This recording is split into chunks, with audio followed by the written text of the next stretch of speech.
Beautiful একটা collection নিয়ে আজকে চলে আসলাম। দেখেন এটা কিন্তু খুবই হিট একটা কালেকশন, সুন্দর করে বেগুনি কালারের ফ্লাওয়ার প্রিন্ট দেওয়া আছে এই ড্রেসে, এবং এই ড্রেসটার নিচের দিকে এবং পুরা ড্রেসে কিন্তু যে সুতার কাজ করে দেওয়া আছে। এই থাকবে ড্রেসটার সামনের পার্টটা, এবং এই থাকবে ড্রেসটার ব্যাক পার্টটা। নিচের দামানের দিকে হাতার অংশটা আপনারা পেয়ে যাবেন। ড্রেসটার হাতের কাজগুলো দেখাই দেই। যাতে পুরা ড্রেসে কিন্তু সুতার কাজ করা আছে, দেখেন এইরকম সুতার কাজ পুরা ড্রেসে আপনারা পেয়ে যাবেন, এবং নিচের দামানের দিকে এরকম সুন্দর করে সুতার কাজ, চওড়া করে একটা সুতার কাজের বর্ডার আপনারা পেয়ে যাচ্ছেন, হ্যাঁ, নিচের দামানের দিকে।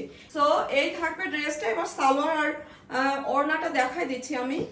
এই পেয়ে যাচ্ছি আমরা ওড়নাটা সুন্দর করে বেগুনির সাথে কিন্তু হোয়াইট কালারের কম্বিনেশন করে ফ্লাওয়ার প্রিন্ট গুলো জামার সাথে ম্যাচিং করে দিয়েছে। তো আমরা এই পেয়ে গেলাম সুন্দর ফাইনাল লুকটা। দেখেন মাশাআল্লাহ, কালার কম্বিনেশনটা দেখেন, আর ড্রেসের ফ্লাওয়ার প্রিন্টের কালারটা খুবই সুন্দর। বাস্তবেও সেম পাবেন। ড্রেসটা ভালো লাগলে নাম, অ্যাড্রেস, ফোন নাম্বার দিয়ে ইনবক্স করে ফেলবেন। আর আজকের মতো এখানে, আল্লাহ হাফেজ।